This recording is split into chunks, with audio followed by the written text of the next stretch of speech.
What's up, everybody? Welcome into the Backliners podcast. Aggro and backliner as per usual. And this week, Barry, Hello. not a ton going on with patch notes coming out next week. Absolutely nothing going on. Well, some great Smite action that you can always find by hitting the Qs. You know, that's the Isn't it crazy? I was thinking Oh, this my is how Smurf. this is right.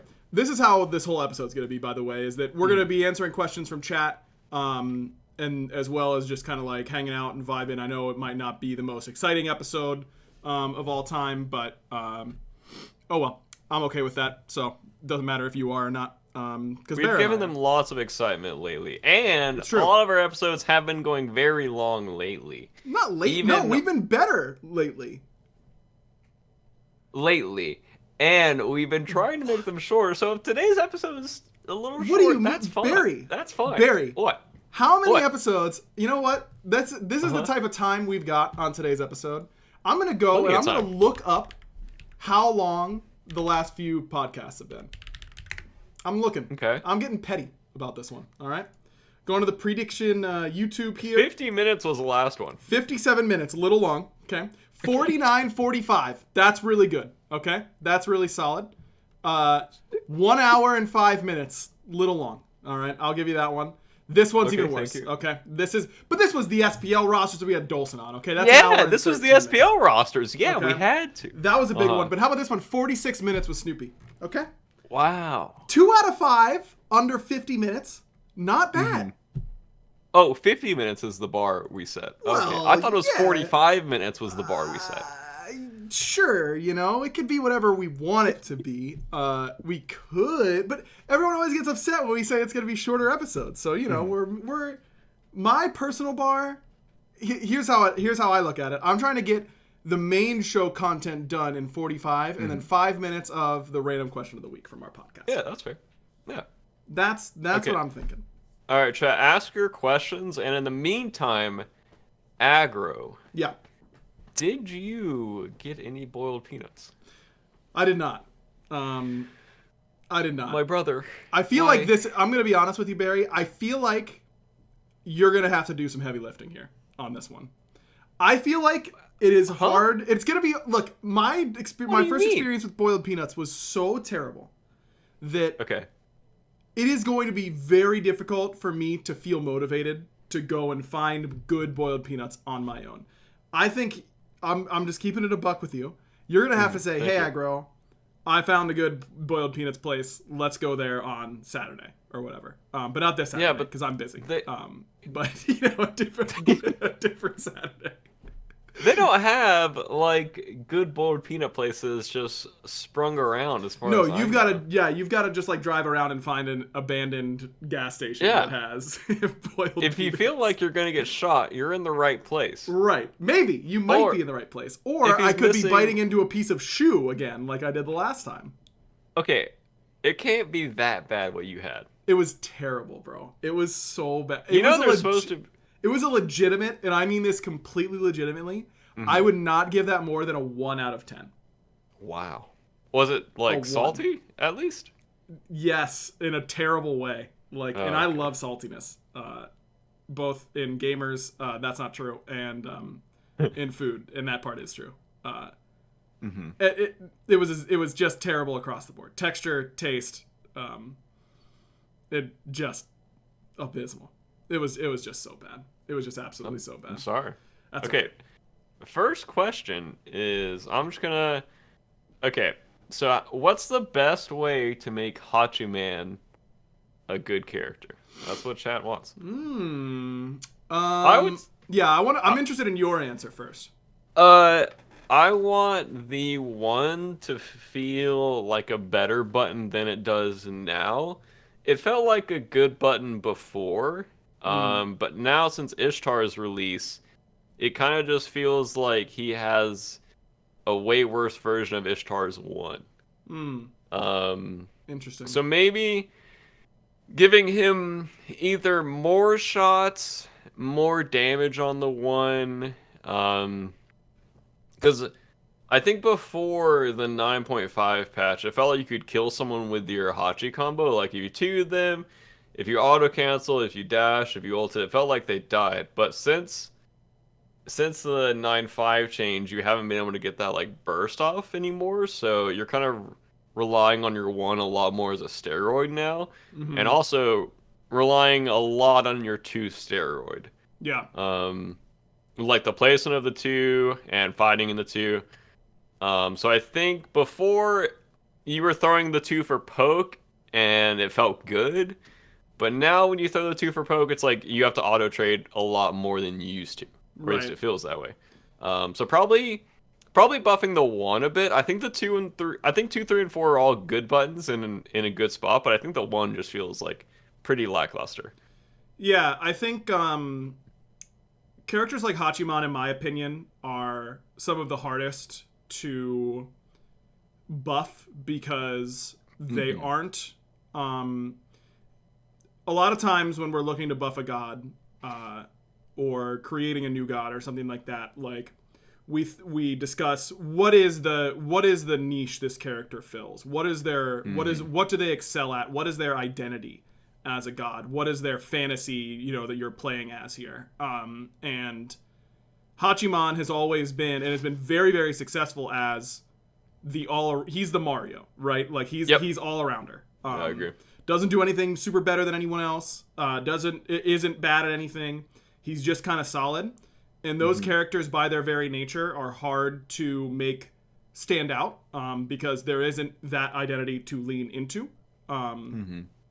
But the good news also is that he has every tool in the kit to be really good. So I think what you said makes sense. I'm more in the camp of the 2 poke just doesn't hit like it used to and becomes pretty much like it's like basically non-existent to use offensively late game, and you kind of just want to be placing it on your feet defensively. So like should he be getting like prots inside that area, or should that get some just like scaling damage to actually like hopefully help against tanks? Does it need a new component like pen on it or something like that? There are a lot of really easy ways, I think, to make Hachiman good. And yeah, I think it's also Guan Yu suffered from this. I've brought him up as the primary example of this, but Hachi is the type of god that we could give 3 or 4 consecutive really good but under the radar buffs to, and no one really sees it. Like no one really touches him, and his play rate stays about the same as his win rate climbs, but perception doesn't, so it doesn't really matter that much.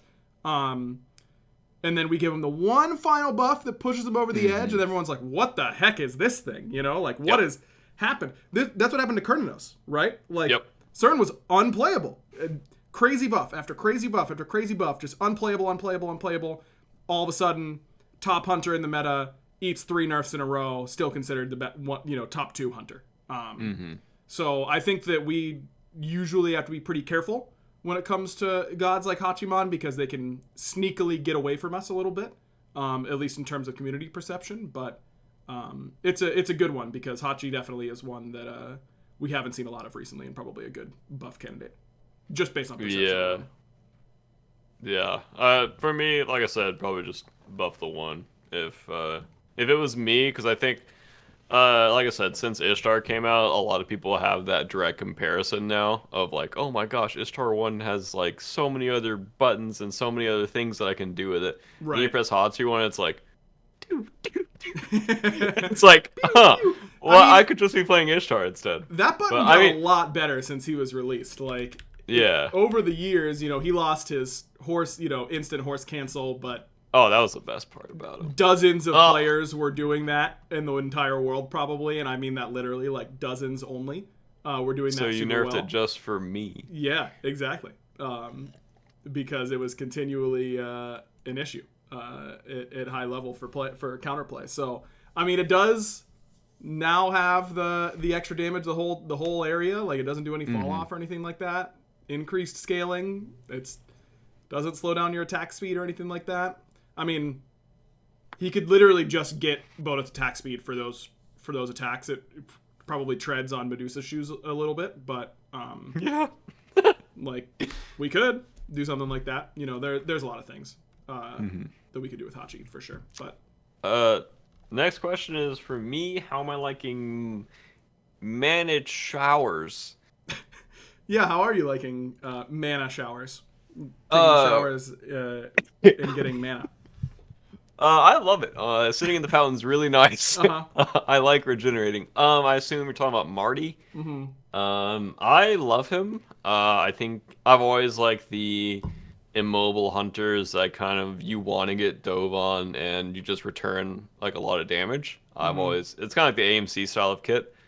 And I really enjoyed him a lot. And I think the grass is like probably the most OP thing about him. The grass and the root are really strong. I'm not that good with the ult yet. I feel like it's kind of unreliable to hit sometimes, especially if they're like moving really fast. Mm-hmm. But I love the kid. I love the design, and I think he will be a lot of fun in pro play as well. Probably pretty frustrating in pro play, but probably pretty fun. Frustrating in the sense that he changes the game in a way that no other god does. Yep. But oh well. Like to me, you know, there's I think a conversation on like, is this new playstyle we are adding interesting on its own? There is just being new is not good enough to warrant it being in the game. I think Mardi Gras is very clearly in the camp, in my opinion, of worth the addition, worth the learning curve, worth the potential frustration to introduce a new way that you have to play around a particular god. I think it's awesome. Yeah, I completely agree. Next question: what's the most Mifflin has ever frustrated you while y'all were casting? Well, Man. y'all. I don't remember a specific instant. Mifflin is the world's greatest gaslighter. That's his greatest strength. That's a question not for me, because I don't watch cast back. That's a question for my mom and Destiny. They will surely tell you a few stories. Yes, Mifflin is the type of caster and person who is polarizing. You know, you either love him or you could leave him. And I love him as a caster and as a person, but he is one of the best button pressers he will find a way to press your buttons faster and more efficiently than almost anyone I've ever met in my life. And I respect that. I respect that. I'm good there. Love it. Question for me: what's it like playing professional on brand new patches like you will be at the end of the month? Do you feel like they are more or less valuable for teams? I don't mind playing on big patches and big changes because I feel like it always adds a new spice of life. Also, because SPL hasn't started yet, the new patch is basically, in my opinion, just the beginning of Season 10. Because obviously I kind of expected, I think Aggro talked about it a long time ago, but like changing Season 10 like consistently throughout the year. So I kind of expected like things to change and things to happen throughout the year. So like I said, I just kind of expected it. It's different when your team is really good at the current meta and you're playing SPL, and then like the meta changes a lot between or during a week of SPL or right before a LAN. If there's nothing going on, like say Spring Split just ended and the big patch happens, I don't mind that at all. But obviously it's going to be frustrating or like feel bad a little bit if like your team's really dead set on like understanding this meta, understanding this gameplay, and then everything changes. But for right now, I don't care. Like, it's exciting. But for that will happen more than any other year. I mean, like you said, we've talked about it. With the new season structure, the game is going to change pretty dramatically in a way that you could expect like a mid-season patch from season to season. So mid-season patches historically, and that's something that as casters we probably did not bring up enough, was meta shifts affecting teams. You know, we would kind of talk about teams playing well at the beginning of the year and then falling off, or vice versa. And we wouldn't really frame that in terms of the game as much as the team. And that was probably a failing on our part. And I think that we could definitely see a lot of that this year, for sure, because the metas are going to shift pretty drastically. Yeah, I think that just makes it more exciting. It might be, honestly, maybe frustrating as the average player if like there's a big shift and say like one of your characters changes a lot and you're just sad. Yeah, that's definitely a tough line for us to balance. Yeah. Is how do we change it enough so that we feel like we're delivering on the promise that we're going to change it a lot and the game's going to feel different, and for the players who are playing every day or 5 days a week, that the game feels different and exciting for them, but also not alienating the, not even just casual player base, but the player base that engages in a very specific way. That's definitely really hard. Or just like re-kitting and reworking a god, like Persephone. Yes, yeah, that reworks are sensitive for that exact reason, for sure. Next question, is it possible to make a starter that can only be on warriors or guardians that make them take less damage from auto attacks, and then it can upgrade into an offensive item so it's not abused for the late game by supports? I just really don't like playing against solo ADCs when I'm playing a low pressure character. I mean, yeah, anything is possible. Like, we have the technology to do something like that. I think setting up melee characters to better deal with ranged characters can be done in a lot of different ways. It's something we have to be pretty careful about because of how easily it can push assassins and warriors into non-solo lane roles. You know, we saw a lot of set mid and set ADC and that kind of stuff, and if it just gives you a free laning phase against ranged characters, and that's not going to feel very good for them. But yeah, I think ranged solo laners are definitely more of a ranked and casual issue than a competitive issue, which does not diminish them in any way.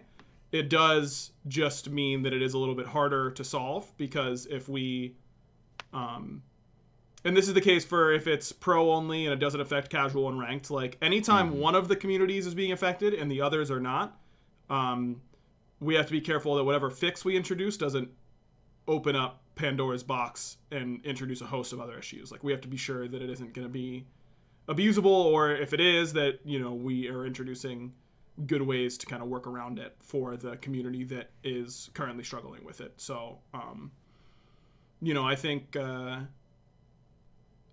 in general, starter items are the most volatile and hardest to design, because your space is narrower and it's more impactful. So your target is significantly smaller with a starter item than it is with a tier 3 item. Both the level 1 and the level 20 versions. So usually, that's why we typically do a little bit more tier 3 work than starter item work. It's not out of the question or anything like that, and not trying to it's not indicative of anything that is or is not coming down the pipeline, but that's kind of my general response to that. Yeah, I was going to say, kind of retweeting what you were saying, I think that change in specific is a very slippery slope that can affect all 3 lanes, not just solo lane. Because you could see, like, more aggressive, like, warriors and guardians in mid, as well, if, like, hunters were coming into meta in mid. And then for ADC, that would just run into the same problems of a warrior jamming down the ADC and then having pressure, and then the warrior could just build like a hybrid build, obviously with different items nowadays with hybrid builds, but just scale so much better and just jam the hunter under his tower. So it's not as simple, I think, as just putting a starter item in the game and instantly solving that issue, unfortunately. I think it might just be on you as a player to learn how to adjust playing as a low pressure character in those situations, and kind of realizing what battles you can take, what battles you can't take. Like, say, You're going like Warrior's Axe, and you're going into like breastplate first. Like, well, okay, once I get my breastplate finished, I can fight now. Mm-hmm. Or I can wait for my jungler to come over. Like, I can give him a false sense of security since I've been sitting under my tower, and then we can gank him. Something like that. Can And upgrade it's TP so you can TP to lane yep, more often. You know, you can exactly. roam mid. Yeah, there are lots of options, and I understand that it doesn't always feel that way for sure. Yeah, I think in the lower levels of play, it feels very like one-on-one. Like, okay, I'm losing my lane, my game is over. There's nothing for me to do. Mm-hmm. But I think that's just getting better at adapting to the situation and learning that even if he pushes a few waves under my tower and I get outpoked, I can still like have a health chalice over him. I can still like make a big impact in team fights. Like in late game, they just won't have a warrior being able to tank things now, or Mm-hmm. like a frontliner being able to tank things. So if we play for the late game, their sieges are going to be really weak. Just thinking about the game a little bit outside of the specific laning phase, like one-on-one issues. Yeah, I think that's just a general thing, even to outside of solo lane. Is not only is it like you can lose your lane matchup hard and win the game, in any lane, in any role, but also like I think it's hard for players, and I mean I'm guilty of this. I think every player in the world is guilty of this. Like there are games where you just aren't the win condition, and you aren't going to you're if you sit there and just get beat on and then everyone else is winning, or even not everyone else is winning, but you're the lone, light in the darkness of your mid laner, or your ADC, or your jungler, or your support is getting really ahead and like making a lot of plays. Like you are going to have games where you are playing the weak side. You're not going to get any jungle attention.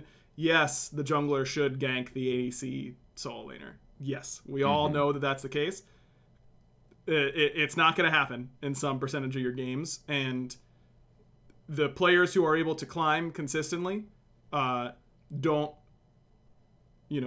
int into the lane. They don't give up and pout and all that kind of stuff. Not saying that anyone is, but everyone's seen it in their ranked games. Like you just kind of have to be able to think, okay, what if I'm not the win condition? How do I facilitate the actual win condition here? And then if that doesn't work out, it doesn't work out. You're going to lose your ranked game sometimes. So I think that's a pretty general thought, issue with mentality that I see in every ranked game of all time. Ever. Yep. Myself maybe being more guilty of it than most.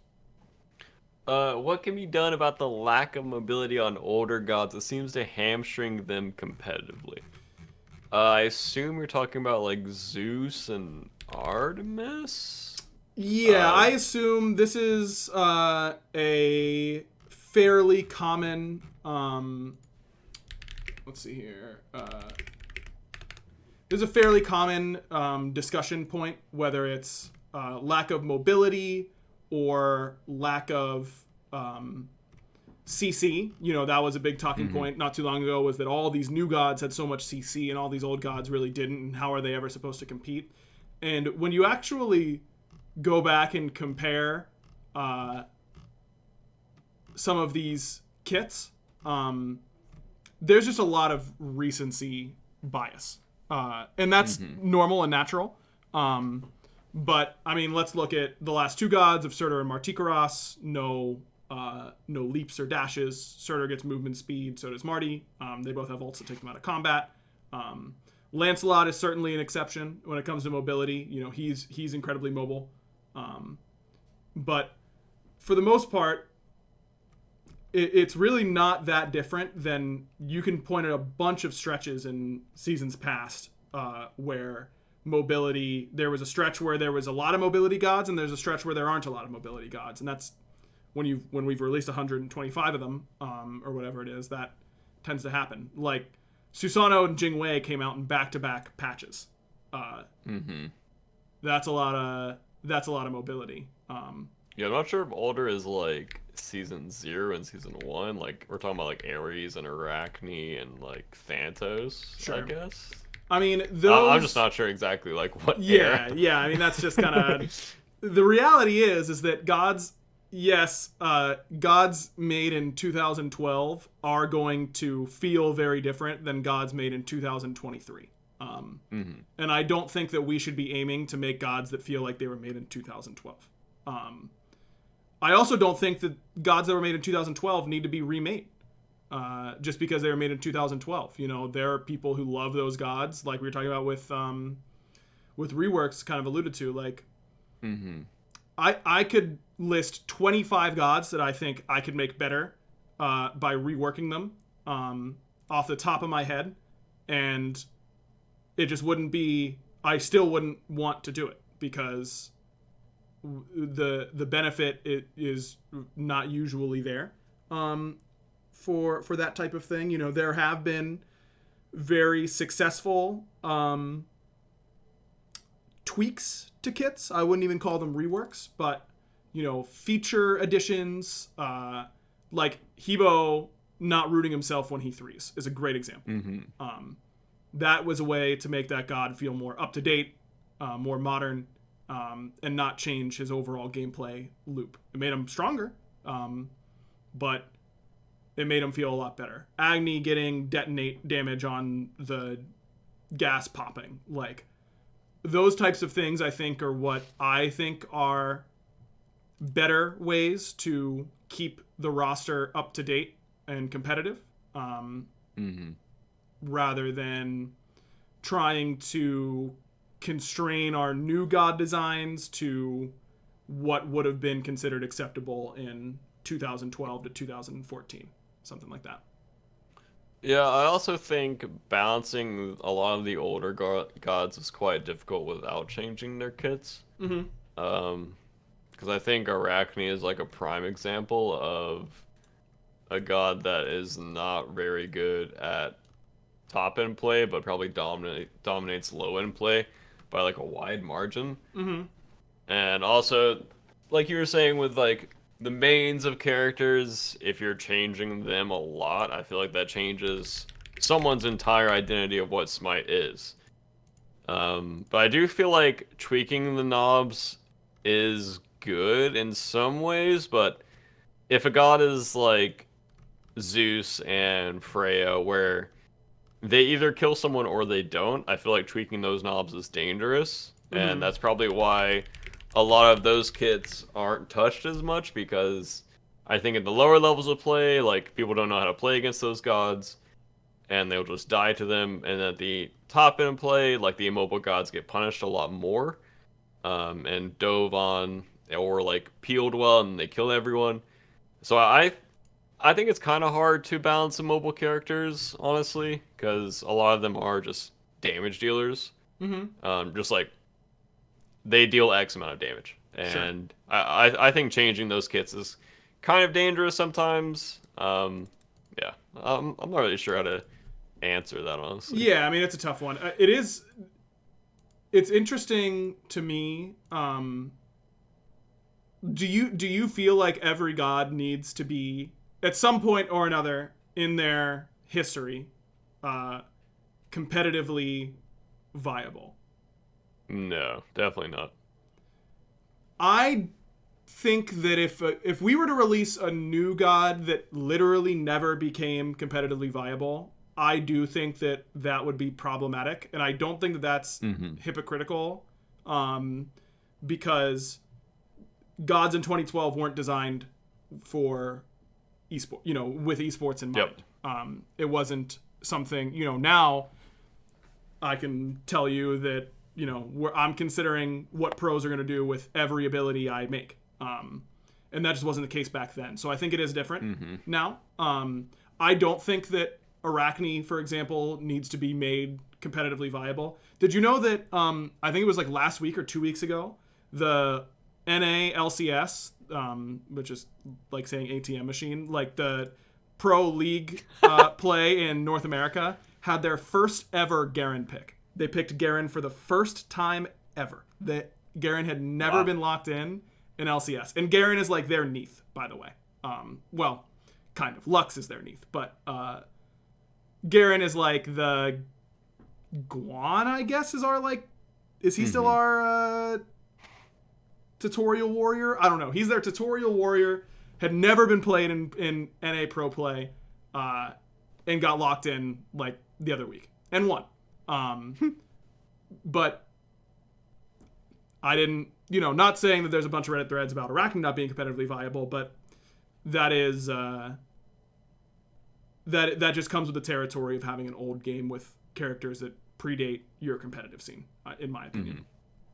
Yeah, I will say I agree with your point of new gods should be competitively viable, but I don't care about like say for instance we go with like Ishtar. If Ishtar never sees pro play again, I think that's fine. Because she came out and was really good, like top of the scene. Like we see like gods like Hui that don't really see much play in metas. I think like Danzaburo was like top pick and then like never picked again and then like came back a little bit. And then first picked by some SPL teams, but yeah, not necessarily valued at all by others. Misclicked, like I don't know what happened with that.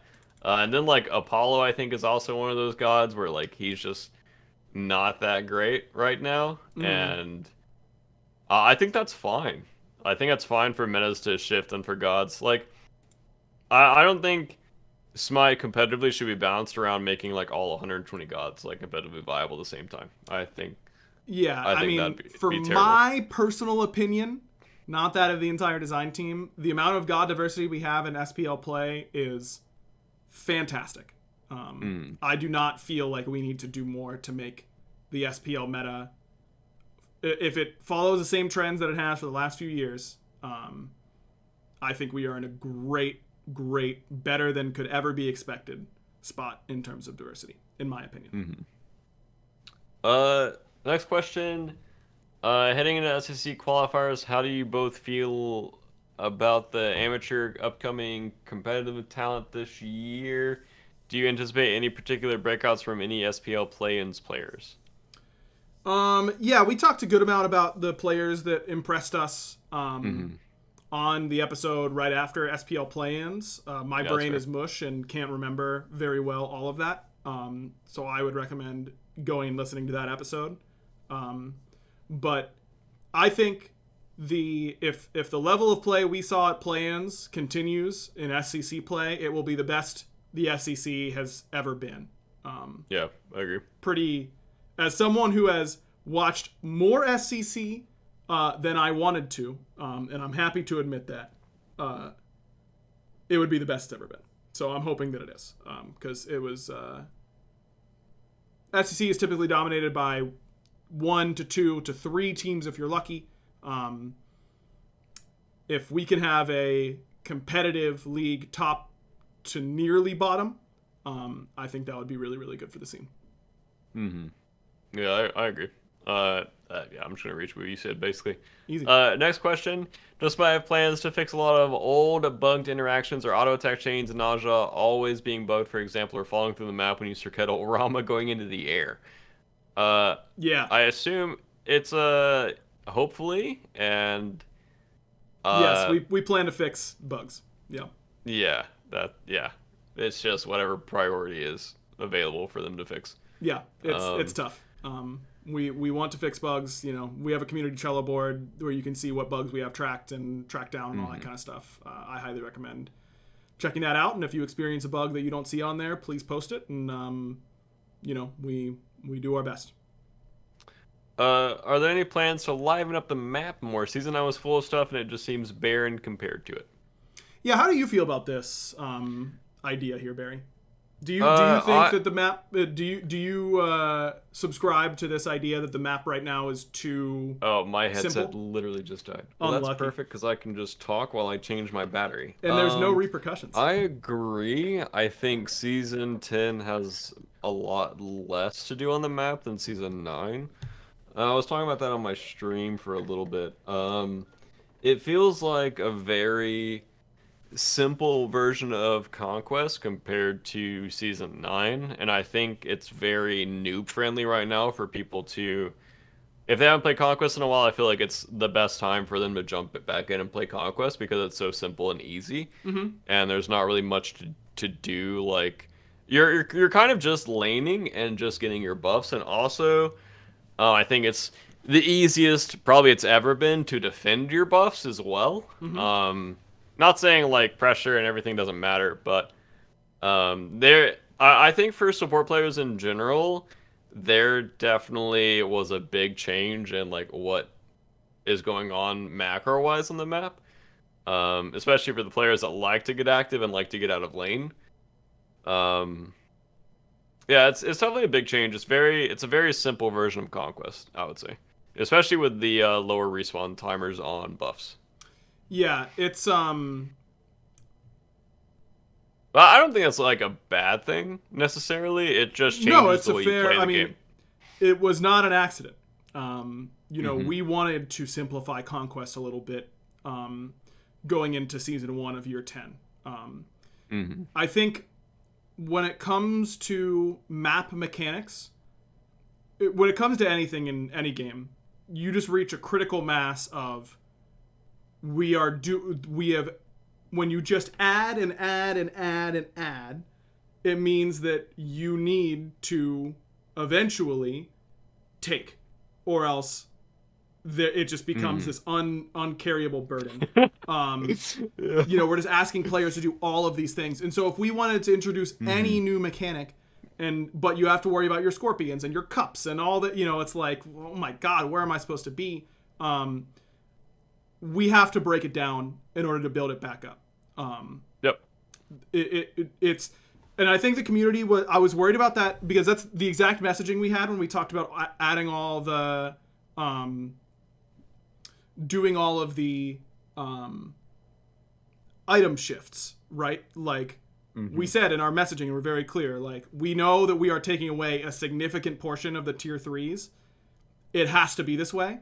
And I was worried the community would react pretty negatively to that, and I was very pleasantly surprised at how understanding and bought in to that idea the general community was. And I think that it Hmm. just feels a little different because it's just different on the map than the item store, but it's the exact same mentality.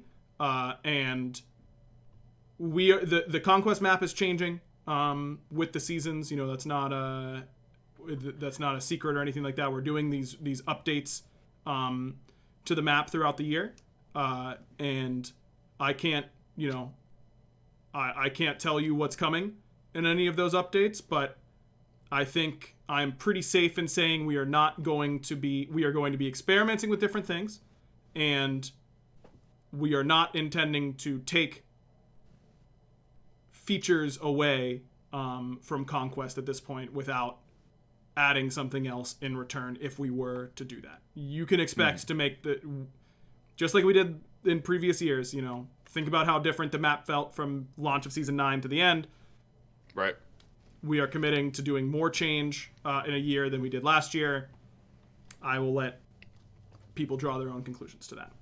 Yeah, I think it's a good. Also, what I was saying about stream is I think it's a good base season 10 to just put out a few cards, Mm-hmm. not all of your cards, and just see how people like it.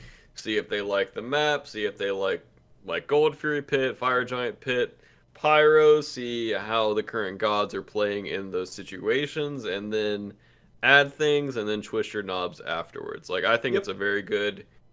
I think it's a very good idea to introduce a new season like that instead of like here's 6,000 items, here's like your totem, here's your cups, here's your scorps, and now we added 4 scorps on duo side, and then you have your roaming harpies, and then you have your little chest monsters, and like, woo! Yeah. Like, And that would also, by be. the way, Unleashed Jungle Camps is the most singularly complex mechanic we have ever added to any map ever. Right? It Hmm. it introduces the most possibilities and the most variance and all that kind of stuff. And while it is certainly not easy to see progress there for something like that, like the chances that any player or any team has maximized the potential of how to use and abuse Unleashed Jungle Camps is probably mathematically zero. Like Hmm. effectively mathematically zero. There's a lot that can be squeezed out of this map still, is that the most fun way to spend your time and energy? That's a personal thing, and I'm not going to answer that for anybody. But yeah, I think there will be plenty to see as the year goes on when it comes to the seasons changing, especially. Funniest moment on broadcast, probably I think it was like the trio cast with PBM. That was the funniest for sure. Although yeah. I had a lot, I can think of a lot of really good ones. Although we're getting close to time, Barry. I know you're the one handling questions, but this is normally you tell me, hey, we're running out of time. I'm doing this. And, we're switching role. It's like a little Parent Trap situation almost. Great. Well, you didn't say you were trying to make this episode shorter, so I've been taking my time. Do your thing. I'm happy to be here. I just didn't want to make you feel like you had to. I got nowhere else to be, so I'm yeah, we're chilling. Now I forgot the regular. Oh yeah. I can think of multiple moments where F. and I had to mute our mics because we were both crying with laughter on the broadcast. A lot of those were SEC or SCL games where we were, we were a little looser, so to speak, which is not disrespect to those leagues. I think that is the correct way to handle those broadcasts. I saw somewhat recently an old clip of Finch's birthday where everyone started bringing him in cupcakes on stream and handing them to him, and he couldn't hold all of them. Yeah. And I was literally like rolling from laughter. That whole sequence made me laugh so hard, and I remember that being a very funny broadcast. All of the charity events and all that kind of stuff, like there was always some moment that really got me. We had a lot of fun out there, there were a lot of really funny moments that I'm sure I'm forgetting. Yeah, the OG charity events were really good. Really good content. Yep. Someone offers you $1,000 if you can do a cartwheel. Could you do it? I would only do that if someone was actually offering me $1,000 because I don't know if I can do a cartwheel right now. Now, when you say do a cartwheel, what do you mean by that? Yeah, because I can do a half little roll thingy probably. Yeah, could I do my legs need to be fully extended? No shot. I assume so. No shot. I can do that. Absolutely no. I've never done that in my entire life a single time. No. If my legs have to be fully extended, no chance. If I could do the little knee tuck round off, I don't know why anyone would pay me $1,000 to do that because that's really easy. But yeah, I could do that for sure. It might hurt after, but I can do it. Yeah, $1,000 for your hospital bills. Hit me up. Yeah, DM me for paying me $1,000 for the worst cartwheel you've ever seen in your entire life. I got you. We did figure out Aggro. Whoa! Aggro does not like boiled peanuts. Not yet. I'm willing to give him a chance, but you will like them. Is Charon going to be physical or magical? I guess that's the new god coming out. Can't say anything about any future gods or anything like that. Yeah. How much have you missed? You missed 47 minutes of the podcast. How competitive do you think the SPL will be this year? Scrims are currently all over the place with teams being worse than we think they should be and teams being better than I think that they should be. So I don't know. Chad, who do we think Barry's talking about here? That's what everyone's thinking, right? Is what teams is he talking about? I have my guesses. Yeah, I don't know exactly. Well, SPL will be very competitive this year. Extremely competitive. Okay. I think every year SPL gets more and more competitive. Yep. That's just, in my opinion, just the nature of. I thought of the funniest thing that I saw on an SPL broadcast, or on any of our broadcasts. I've still been thinking about it. It was unsurprisingly another John Finch moment, and it was an SCL broadcast. I remember, and we would intro these on the desk, and then we would throw to a video that recapped last week's SCL. So Finch throws to it, and the way it would throw, all right, let's check out last week's video. And then it would open with all right, welcome to this week in the SCL. Here's what we got going on. And then it would kind of play the highlights or whatever. And then it would close with whoever was on the desk at the end of the day saying, all right, we'll see you next week for the SCL. Finch he threw to it.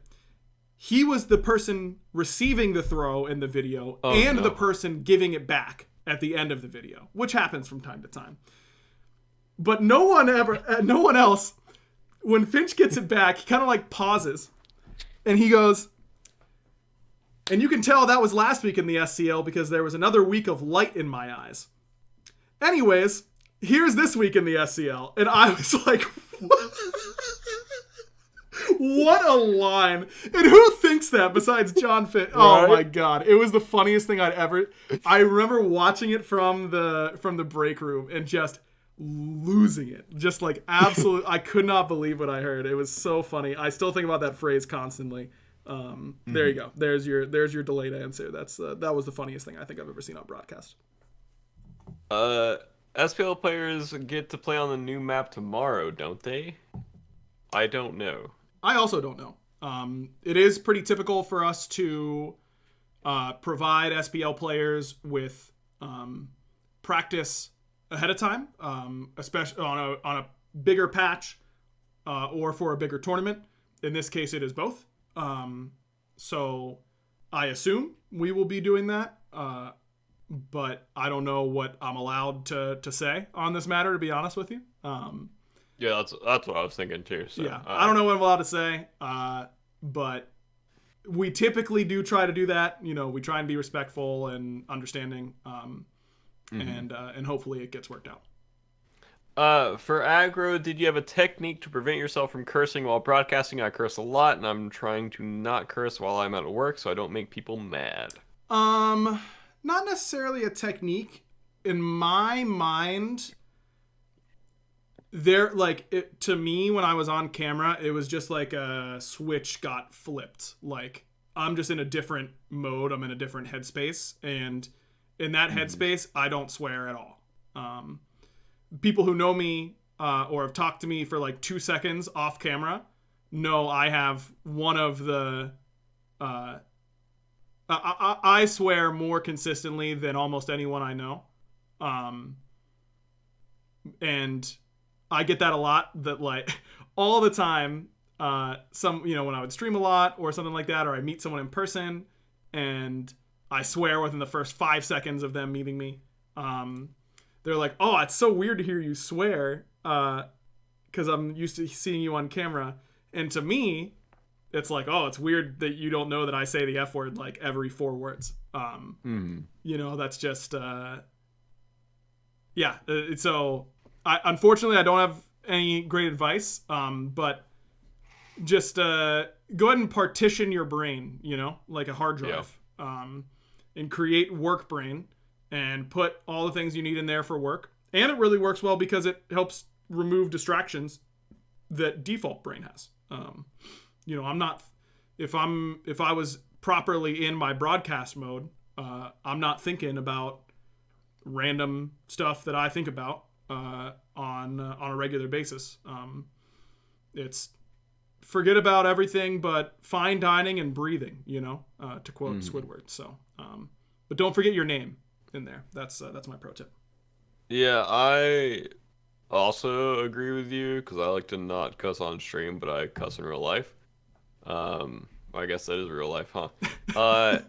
It's not. Normal is a thing though. It's not. Streaming is not. Yeah, that's fair. And it's the same as aggro. You just kind of go into a zone of a different headspace, and just kind of like allow your brain to realize that this is a area I need to be either more family friendly in or more professional. It's like doing a interview basically on for like SPL or something. Like I just need to be more professional. I need to be more not myself, but just different, I guess, and less loose. I think that's something that you'll learn in time and probably just feels uncomfortable for now. Yeah, it takes time. As someone who used to manage interns and that kind of stuff when I was at CBS Radio, like that's what people first entering the workforce are like, they don't know how to divide their brains in that way quite yet. But basically everyone learns. So yeah, you'll be fine. Don't do your best. If you slip up, say, oh, my bad, and move on. Everyone's adults. Like, they'll get it. Is it currently on plan to have any god remodeled or updated similar to what happened to Ares? Same thing I said. Another thing I can't really talk about. Sorry. Any thoughts about free roaming jungle camps that don't follow an exact loop? I'm assuming that's an exact path. Yeah.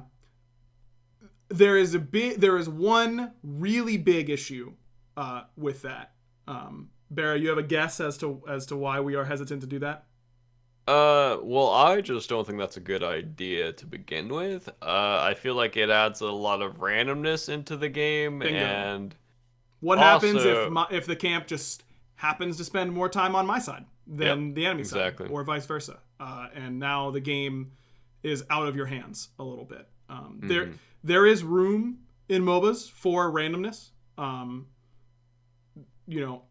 Even outside of things like crit chance, like there is room for a good example of randomness that works is it going to be Oni Fury or Primal Fury after gold? That can matter a lot in the course of a game. What order the Furies go in, but it doesn't feel unfair in that way. I think that having a camp that can just happen to spend more time on the enemy side of the map would feel pretty unfair. Looks like our last question, I think. When will we get Awesome Jake 408 on the podcast? We've had Jake on the podcast. This isn't an inbound situation, is it? I'm looking it up. I don't think we have had Jake on the podcast. We 100% have had Jake on the podcast. I don't think we have. Can I pull that? I'm like 99% dude, I'm so sure. like paranoid about what I can pull up and what I can't on stream that like I can't I can't look the way I wanted to. We have had Jake on the podcast? Let's see. Uh-oh, it's not coming up on the YouTube search. Yeah, I do not remember Jake ever Bro, being there on the is podcast. no way we have not had Jake on this podcast. There's no way. We absolutely have. No, I don't think we have. I'm pretty confident in this. Bro, there is no shot. There's no shot. I don't think so. I can't look in my files because what if you guys see something you're not allowed to see for spoilers? I can't check. We'll get back to you guys later once Aggro can go back through the stuff safely. I swear, man. There's no way. There's no way. Okay, wait, hold on. We're going to this screen so that I can pull this up. Oh am I glad that I went to this screen, Barry. I would have spoiled something. I'm not even trolling either. That legitimately would have spoiled something, and I am so smart. Such a good tech person here. Okay. Let's see here. We're going to the backliners promo images. We're looking for Awesome Jake 408. What do you know? There's an overlay. That means he was on the podcast. Really? Boom. Yep, right here. I'll pull it up on stream. There you go. Now people can kind of see it. Yeah, I pulled it up. There it is. Awesome Jake 408. Ryan Aggro Bailey on the left. John BaRRaCCuDDa Salter on the right. Awesome Jake 408. Dude, you're so smart. Boom. Well, that means Inbound's definitely been on the podcast. Yeah, I looked. He was not. That's just false. It's got to be. Yeah. I don't know. Wait, when was this? Oh. Wait, what is this? It's episode 56. What is this? Oh no, I don't have the stream open. Oh wait, okay, no. Okay. I looked at the naming convention for this overlay was different for Inbound, and I thought I found an older one of his. It wasn't that. We have had Bobby on now, but apparently pre-Worlds we had not in the entirety of the show, which is criminal. In a different universe, we definitely had Bobby on. 100%. Different universe, Bobby was actually my co-host. Time for question of the week. Yeah, good timing, huh? from Timmy Two Shots. Just seen the Monster Oh, Jam you're this doing the weekend. whole thing. Wait, Barry, you got to tell them how they can get the random question of the week put in the show. Oh yeah, if you join our my brain just farted. Hold on, Patreon. Patreon. That's right. And what You is the link can for that? I don't know. It's Bro, something. just guess, man. You got this. Patreon.com/backliners. Bingo. You get it. I'm so proud I'm of so you. smart. All of the money goes straight to Aggro's wallet, and That is legitimately yeah, not he's true. very happy. And anyways, on to the question of the week. Uh, just seen the Monster Jam this weekend, so my question stems from that. If you guys were drivers, what would your truck theme? And if you can think of a song that fits your theme, share that too. For reference, they have a shark one, an octopus, one with a mohawk, jester, a bull, and army camel. I'm assuming those are different ones. Yeah, I would Not assume all so in the as well. same That would be a truck. wild truck, though. Can you? That truck would go crazy. Yeah. What have you thought at all? I've thought about it in the context of like, what would my wrestling intro song be? Or like baseball walk-up song. I haven't thought. I've never been to a monster truck rally though. I've always kind of wanted to go. It seemed like fun. Yeah. But you have to wait Honest- until like you have to do it when you're a kid because kid seats are just $8. Like that's what they. That's OP. That's what they say, at least in the. Did you guys have? I feel like everywhere. I don't know if it was a national thing or a regional thing, but like I still remember so much of the monster truck ad that I saw growing up. It's like stuck in my brain. The voice and like what was going on and the visuals and all that kind of stuff. And yeah, Nope, they would I always don't say, remember it all. really? I wonder if that was a national thing. I don't know. But I anyways, remember having monster truck ads, but I don't remember like any specifics about them. have you ever been to a monster truck rally? No. Wait. No. But I feel like I have for some reason. Is this like an inbound on the podcast situation? Yeah, maybe. Am I having like a weird flashback? I feel like I am. Maybe I it don't was a think I dream. have been, but maybe I went when I was like a really small kid or something. Mm-hmm. I don't think so. I also had a weird memory when I was younger of like going to a zoo with like elephants and giraffes. So I don't think that ever existed. I think that was just a dream. But I don't know. But Have you seen an elephant and a giraffe in person? Or are you saying you haven't? I've seen a giraffe in person. I don't think I've seen an elephant in person. Oh man. One time Joe and I went to the zoo in Pittsburgh and they were like giving the elephant a bath, but like in the middle of like the Aw. walkway. And it was awesome. And Oh. we could just walk up. They like were letting people just walk up and like take a picture next to the elephant. Did And we you have a touch picture. it? Yeah, I think so. It was crazy, dude. What's it was it feel crazy. like? Like it looks like leathery, like tough. But elephants are so so cool. smart. Elephants have got to be top 3 coolest animals. Like gotta be. They're just so smart. Dude. Elephants own. Holy crap! Elephants are the best. I wish I could have an elephant, but that would be very difficult. Yeah, maybe a little too big. Yeah. Just keep it outside, I guess. If reincarnation's real, I want to be an elephant. I think I've decided. Oh. I think that would be kind of a vibe. Yeah, that would be fun. Imagine just getting you to like like- blast water on your own back. That would be fun. Imagine having like a prehensile trunk. They pick stuff up with that. Are elephants That is better weird. than humans? Like I feel like they're kind of like they've got a lot of advantages. One-on-one, we've got no shot without a weapon, right? Like number 1, let's get that out of the way. Number 2, prehensile trunk is really nice. Yeah, hands with thumbs are great and all, but like imagine if we had both. Do they have toes? Yeah. They're just like really their feet are like very flat and their toes are very like I think that their feet are basically just like discs and then their toes are very small and don't like separate a bunch, but I think they do have individual toes, yeah. Yeah, they do. They're like really tiny. Elephants own, man. Anyways, So back to the monster truck. can I be an elephant monster truck? Did he say that was an option? Yeah, I think you can be whatever you want to be. That sounds pretty cool to me. Do you have a theme song for your elephant truck? No, I don't have a theme song for my elephant truck. Yeah, I definitely don't have a theme song for that. I'm trying to think of like what my theme would be if I could go with a song that I would then pick the theme based on that. I I don't really know.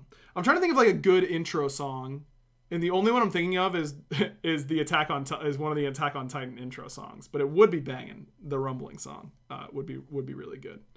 The only song I can think of right now is the Final Countdown. I mean, yeah, it is a banger. Yeah, of course, that would be an excellent but it might be intro song.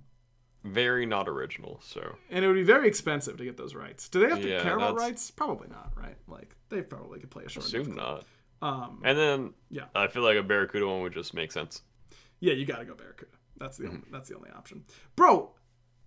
How are you saying it's a BaRRaCCuDDa themed truck, and then the Final Countdown instead of BaRRaCCuDDa, the very famous song? I'm not the biggest fan of that song. Well, that's fine, but it's gotta it fits you just have to do it. Like if you're going with a truck, BaRRaCCuDDa themed truck, you have to use the BaRRaCCuDDa song to intro it. It's the rules. Like okay, that's fine. That's fine. I'll take the L. That's fine. All right. Well, it's not an L. It's actually a great idea by you. It just needs to have that. Yeah. Wait, what was your song? Oh yeah, the Attack on Titan. Yeah, I would have a Titan themed monster truck. Oh, that would be sick. That would be sick. Yeah, and it would be the rumbling intro. You don't watch Attack on Titan, do you? I watched the first 2 seasons. The season 2 was so bad that I couldn't get into season 3. Yeah, it. No spoilers, of course. It takes you on a journey. You know, it is a winding path. It is worth sticking out, in my opinion, but I don't blame anyone who drops off. If you have absolutely zero intention of ever watching it ever again under any circumstances, I think I'm going to make you watch. I haven't watched anything that just came out that was like a special yet. But the season right before that, the final season, part 1 or whatever it is, that opening, all the openings go unreasonably hard. You're going to, knowing your music taste, you are going to love that opening. I can guarantee it. Yeah, I do want to finish it eventually. I think I just need to wait for my next anime kick to start, and then I will watch Attack on Titan. It's worth it. It's worth it. Yeah, everyone loves Attack on Titan, and I love the first season, but the second season was just like nothing's happening. I'm like, okay, dude, you can't give me a whole season of filler. Can you trust me when I say something will happen eventually? I'm not saying when or anything like that, but like it will get somewhere. It is worth it. Okay. So the destination is worth the journey. Well, yes, but it's always journey before destination, which is a quote from my favorite book. So, but yes, the destination is worth the journey. What do you mean, BaRRaCCuDDa season 2 is actually insanely good? That's a terrible opinion. A lot of people really like season 2. A lot of people really like season 2. Yeah, a lot of people like watching paint dry. Back to the question of the week. Which SPL team would make an amazing band/group, and who would be the star of it? I would say Dragons and Lasbro would be the star. Yeah, okay, so first of all, if we're talking like a boy band type of band, my very first thought for boy band, I don't know why, this is like kind of troll, but I was like, Nico would be a good boy band member. Like, I feel like Nico really, like, wouldn't he be really good in a boy band? Yeah, Nika would be the lead guitarist, PBM would be the drummer, Lass would be the vocalist, Dardes would be the bassist, and Vote would be like backup guitar. Yeah, no, or like Vote would do like piano or something like that. Yeah. Vote would wear a black turtleneck and really thin sunglasses, and and be playing some instrument you've never seen in your entire life. You don't even know what it's called. Like, but the song's heat. Like that's he would kill it. That's the vibe I'm getting for sure. Yeah, I feel like the Dragons are the easy answer. For sure. Yeah, for sure. But the team, I would watch any performance the Styx Ferryman put on. Aurora's team. Because Aurora's not going out there and doing something boring on stage, you know? He's going to bring the They would have like a Cirque du Soleil performance or something. They would do something that I've never seen before. I don't know if I would like it, but I would have never seen it before. It would be different. It would be different, and there's something to be said about that, you know. But yeah, thinking boy band, instantly, the Dragons for sure. I mean, I'm sure every teenage girl has posters of Nika on their wall already. 100%. But if that weren't the case for some reason, if he were hitting some backup vocals on his like bass or whatever, he'd be like the Lance Bass of NSYNC, you know? Like that's what I'm picturing for Nika. That's his potential. All-time boy band member. Get out there. Yeah. It'd be Dragons for sure right now. Easy peasy, for sure. All right, well, thanks for everyone for coming out and vibing. Again, I know that this wasn't the most noteworthy or newsworthy week or anything like that, but hopefully you had a good time. It's the appetizer for next week. Next week's going to be a biggin. Speaking of which, patch notes on Wednesday of next week, I believe. Is that right? Let me double check. If they're on Wednesday, Yes. we're doing the podcast on Wednesday. We're doing the podcast on Wednesday or even Thursday. Next week. Thursday. Yeah, Wednesday We're or Thursday. pushing it all the way. Yeah, podcast in 2 weeks, and it's a quadruple episode because that's what we're gonna need. But yeah, so we'll be doing podcast after patch notes. So stay tuned to our Twitters and all that kind of stuff in order to stay up to date on that. In the meantime, you can check out the Prediction Network of shows. There are a bunch of great shows over a bunch of different great esports and all that kind of stuff, and some esports news podcasts and all that good stuff. So make sure you check that out. Big shout out to them. And again, as Barra said, if you want to join our community Discord, I wanted to give a shout out to Otters and to Mojo from our community Discord, because the Destiny raid came out last week. We were gonna go for a day one. Well, it was technically day 2, but trying to do it all in one day, going in blind, and we needed some people, and I knew that some sweet backliners were Destiny players in the community Discord, so I popped in there and asked if anyone was available, and Otters and Mojo hopped in, and they both went off. We wouldn't have been able to do it without them, so and we got there, which was fun. So big shout outs to them. But yeah, it's a great little community we got in there. We hang out, we talk, we do our post podcast hangouts, which is what we're going to go do right after this, where we just go kind of cool off, and I'm allowed to swear while I talk in there, and I do frequently. I don't know why I'm like bragging about that, like that's some weird thing. I'm cool. Yeah, I'm allowed to. We can say whatever the hell we want. Whoa. There's a great I think you should leave reference there, which it already was, but then you would say something that we shouldn't really say on the podcast anyways, but I'd allow it because it was a great reference, but you're... Bad show. See you next week. Barry, you know what to do. Bye. Okay, you recovered. You know what? Thank you. I forget. Of course.